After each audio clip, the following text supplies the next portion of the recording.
जी, break से आगे वापस आपको एक बार फिर से कहेंगे खुश आमदीद एंड सुबह बखैर। और बात करेंगे एससीओ की, चीन में होने वाली शंघाई ताउन तंजीम की, जहां पर पाकिस्तान के दहशतगर्दी के हवाले से मौके की तायद करते हुए जाफराबाद एक्सप्रेस और स्कूल बस पर हमलों की मुरम्मत की गई है। एलामिया में दहशतगर्दी के हवाले के मौक़िफ़ की तायद भी की गई और यह भी कहा गया कि दहशतगर्दी पर पाकिस्तान का हमला से वाज़ेह और दो टोक रहा, जिसे दुनिया ने तस्लीम भी किया है। इस हवाले से हम बात करेंगे। हमारे साथ मौजूद हैं इस वक्त सीनियर दिफाई तजियाकार ब्रिगेडियर रिटायर्ड मसूद खान साहब। अस्सलाम वालेकुम मसूद साहब, कैसे हैं आप? सुबह खैर। जी वालेकुम सलाम, बहुत शुक्रिया। अल्हम्दुलिल्लाह। मसूद साहब, यहीं पे से स्टार्ट करते हैं कि वजीर आजम की एससीओ इजलास में शिरकत पाकिस्तान के लिए किस कदर अहम साबित हुई है? बहुत इंपॉर्टेंट एक देखे ऑर्गेनाइजेशन है, एससीओ है। 42% ऑफ दुनिया की पॉपुलेशन है, 30% जीडीपी है। फिर दो बड़ी इंपॉर्टेंट पावर्स इसमें है, चाइना और रशिया।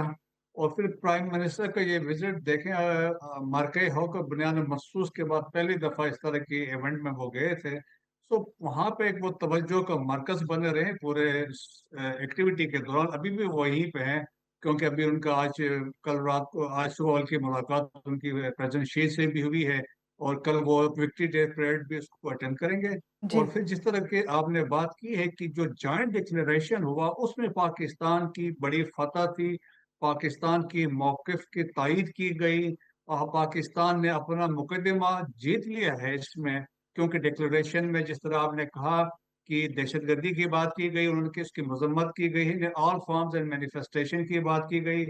और खुददार बस हमले पे मजम्मत की गई है, जाफर एक्सप्रेस की जो हमला हुआ था उस पर मजम्मत की गई है। और फिर उन्होंने कहा कि देखें वाज़ेह तौर पे कि जिस तरीके से टेररिस्ट जहाँ पे या फॉरेन क्रॉस बॉर्डर टेररिज्म है, तो वो यकीनन रेफरेंस था जिस तरीके से क्रॉस बॉर्डर टेररिज्म की हम बात करते हैं, अफगानिस्तान के अंदर से टेररिज्म पाकिस्तान में आ रही है, इंडियन हेल्प है। फिर जी उन्होंने कहा मर्सनरीज भी हायर करते हैं जिस तरीके से लोग जाके या पॉलिटिकल इंटरेस्ट के लिए करते हैं, तो वो भी रेफरेंस इंडिया के लिए एक किस्म का था।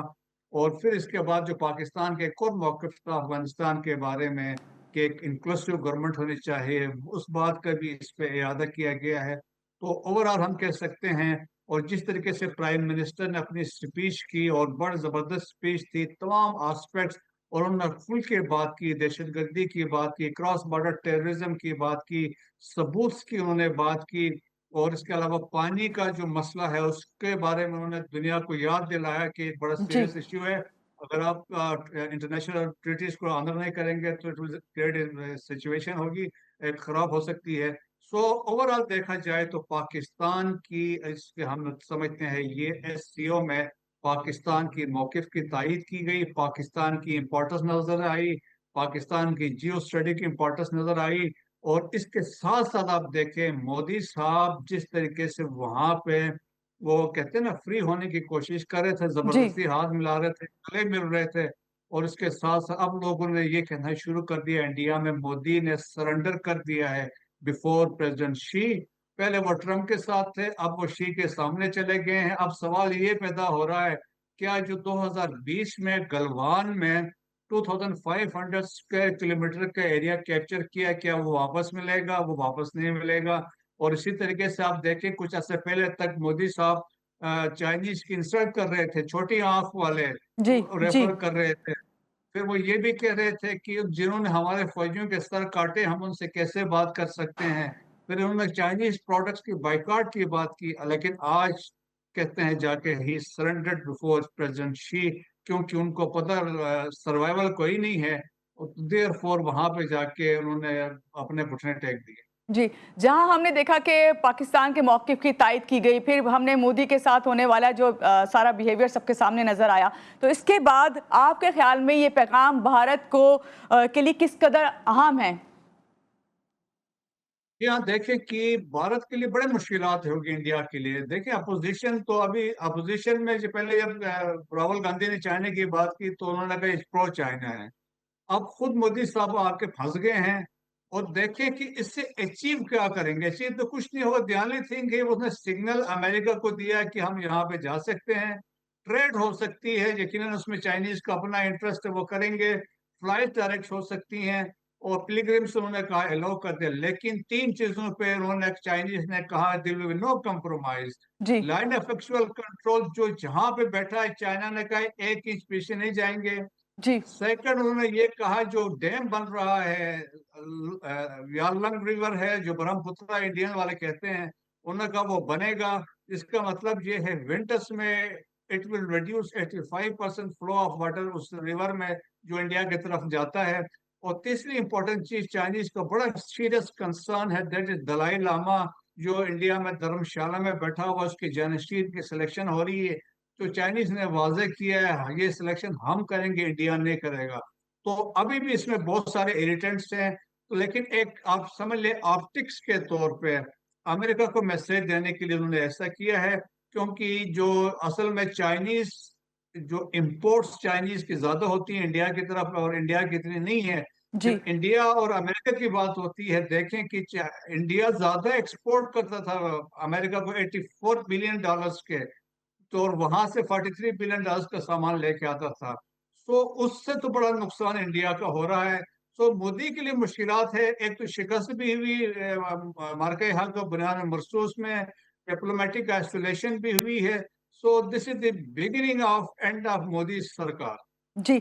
अच्छा ब्रिगेडियर साहब, पाकिस्तान ने हमेशा आलमी फोरम्स में जो है भारत की जो रियासती दहशतगर्दी है उसके सबूत भी दिए, तो क्या इस तरह के फोरम से मजम्मत करते हुए क्या भारत को आलमी सतह पर ये तमाम चीजें जो है दबाव डाल सकती हैं आलमी सतह पर? बिल्कुल, देखें कि प्राइम मिनिस्टर ने तो ओपनली कहा कि भाई जाफर एक्सप्रेस के हमारे पास फॉरेन हैंड के इन्वॉल्वमेंट के इररिफ्यूटेबल एविडेंस है। जी। उजदार बस हमले पे भी उन्होंने इररिफ्यूटेबल एविडेंस है। उन्होंने कहा कि उन्होंने बल्कि कहा कि ये फोरम जो है इसको देख सकता है। इनका एक जो थिंक टैंक है विक्टर गांव, उन्होंने कहा कि एक इनको मुश्तरका फ्यूचर में कार्रवाई होनी चाहिए, एक ऐसी फोर्स भी बननी चाहिए टेररिज्म के अगेंस्ट। और फ्यूचर उन्होंने ये भी कहा कि किसी पे इल्जाम लगाने से पहले तहकीकात होनी चाहिए। हम ये नहीं कह सकते कि उन्होंने ये कहा कि एक चाइनीज अगर बलूचिस्तान में मारे गए हैं तो इसमें पाकिस्तान पे हम इल्जाम दे, या हम्म। कश्मीर में कुछ होता है पाकिस्तान को इल्जाम दे, लेकिन उसके पहले उन्होंने कहा सबूत लेके आए। सो पाकिस्तान ने अपना मौक़िफ़ इस इंपॉर्टेंट कंट्रीज को कहा है कि हमारे पास सबूत है, फॉरेन हेड इसमें इन्वॉल्व है, तो वो सब जानते हैं कौन क्या कर रहा है। सो मेरे ख्याल में फ्यूचर में इंडिया के लिए मुश्किलात बढ़ सकती हैं, क्योंकि चाइना और रशिया दो बड़ी ताकतें जो इसमें मौजूद हैं। दे अंडरस्टैंड कि इंडिया खित्ते में क्या कर रहा है। अमेरिका समझता है इंटरनेशनली ट्रांसनेशनल रिप्रेशन में इंडिया ने कनाडा में क्या किया, यूएसए में क्या किया, यूनाइटेड किंगडम में क्या किया। जी। तो the ugly face of India has been exposed. जी। वगैरह साहब, पाकिस्तान और वस्ती एशियाई जो ममालिक हैं उनके ताल्लुकात में ये जो एससीओ है कितना आप समझते हैं कि एक ब्रिज का रोल अदा कर सकता है? जी हाँ, बिल्कुल, देखें कि एससीओ पहले बना था तो शिंगाई 5 के नाम से बना था। तो उसमें पहले जो चाइना, रशिया और 3 ममालिक थे सेंट्रल एशिया के। 2001 में उज्बेकिस्तान ने जब ज्वाइन किया तो ये एससीओ बन गया था। जी। और अब देखें कि एससीओ बीआरआई का कंसेप्ट में तमाम ये ममालिक इसमें शामिल है।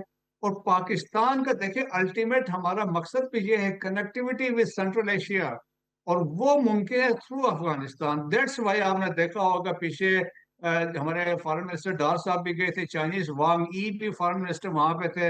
अब अफगानिस्तान को सीपेक में शामिल कर रहे हैं। और पाकिस्तान ने एक ऑलरेडी उज्बेकिस्तान के साथ एक एग्रीमेंट साइन किया है, जो रेलवे लाइन बनेगी कराची से पेशावर और काबुल से मजार शरीफ से जाके उनके उज्बेकिस्तान में दाखिल होगी। उससे यह है कि Pakistan shortest energy corridor provide कर रहा है सेंट्रल एशियन कंट्रीज को। जी। हम गवादर को भी ऑफर कर रहे हैं, कराची पोर्ट भी है, पोर्ट कासिम भी है। तो उससे देखिए इस खित्ते में बहुत तब्दीली रूनुमा होगी। और China is the key partner इसमें है। चाइना यकीनन ये चाहेगा, क्योंकि जो के भी है और इसके अलावा सी पैक के रूट्स हैं। सो कनेक्टिविटी भी चाइनीज के इंटरेस्ट में भी है, पाकिस्तान के इंटरेस्ट में भी है, जी। सेंट्रल एशियन रिपब्लिक्स के इंटरेस्ट में भी है। जी। अच्छा वगैरह साहब, यहाँ पे सवाल पैदा होता है कि भाई भारत भी तो एससीओ का हिस्सा है, तो क्या ये जो फोरम है इसके उस पर जो है पाकिस्तान जो है और भारत के ताल्लुकात उसको क्या बेहतरी पे लाया जा सकता है इस फोरम की बेस पर? देखिए, प्राइम मिनिस्टर ने अपनी स्पीच में डायलॉग की बात की। उन्होंने किसी मुल्क का नाम नहीं लिया, लेकिन बट लेकिन उनका रेफरेंस इंडिया की तरफ था। एंड ही सेड कि हम एक कम्प्रहेंसिव डायलॉग के लिए वी आर रेडी। और उन्होंने फिर प्रेसिडेंट शी को रेफर किया और उनको कहा कि जी आप इसमें जो खित्ते में मसाइल हैं, डिस्प्यूट्स हैं, कोर इश्यूज हैं, उनको सेटल करने पर अपना किरदार अदा करें। तो इसका मतलब ये है चाइना एक बहुत इंपॉर्टेंट, जैसा मैंने कहा, एक बहुत इंपॉर्टेंट मुल्क है। इस तरह रशिया है, इन रशिया चाइना अभी दे आर ऑलमोस्ट वन। तो ये ममालिक दे कैन प्रीवेल और ये इन्फ्लुएंस कर सकते हैं। तो मेरा ख्याल में अगर देखे इंडिया में सिंसेरिटी होगी तो चीजें आगे जा सकती हैं। वरना अभी तक जो इंडिया का यहाँ पे एससीओ के अंदर लोग शक भरी निगाहों से देते हैं, अल्टीमेटली कुछ अरसे बाद ये दोबारा हो सकता है अमेरिका के कैम्प में चला जाए। जी बगैर साहब, मोदी के जो है चीन के सरबराहान जो है उनसे मुलाकातें हुई हैं, तो इससे पाकिस्तान और चीन के ताल्लुकात पे तो कोई असर नहीं पड़ेगा? बिल्कुल नहीं पड़ेगा। देखिए चाइना हमेशा वो जो चीजें हैं ताल्लुकात, अब पहले उनका फोकस है, देखें हमेशा वो जिस तरह उन्होंने कंसेप्ट दिया है, प्रेसिडेंट शी ने ग्लोबल जो सिक्योरिटी इनिशिएटिव की बात की है कि एक ऐसा हो कि जिसमें डेवलपमेंट हो, एक दूसरे को लुक आफ्टर करें, एक दूसरे की सिक्योरिटी का ख्याल करें। तो वो है, तो उसमें कोई नहीं है। बल्कि देखिए इवन चाइनीज को ऑब्जेक्शन नहीं है पाकिस्तान के अच्छे ताल्लुकात यूनाइटेड स्टेट के साथ। वो कहते हैं आप अपने डेवलपमेंट करवाएं, अपने ताल्लुकात करें, हमें कोई इतराज नहीं है। सो जी सिमिलरली हमें तो कोई इतराज नहीं, चाइना और इंडिया के ताल्लुकात अच्छे होते हैं, वो ट्रेड के हिसाब से होंगे। लेकिन जो डिस्प्यूट्स हैं वो तो अन अभी तक है ना, वो उनको तो सोल्यूशन उनका होनी है। ट्रेड की एक्टिविटी देखिए, $132 बिलियन का आपस में ट्रेड है। जी और ज्यादा फायदा इसमें यकीनन चाइनीज को है, क्योंकि चाइनीज चीजें ज्यादा इंडिया जाती हैं। जी, बहुत शुक्रिया आपका। बगैर मसूद खान हमारे साथ है और उनका यही कहना था कि जब पाकिस्तान के मौक़िफ़ की पूरी दुनिया में पजीराई हुई है तो ये बहुत मस्बत जो है पैगाम पूरी दुनिया को जाता है। यहाँ पर लेंगे एक छोटी सी ब्रेक के बाद वापस आते हैं, रहिएगा हमारे साथ।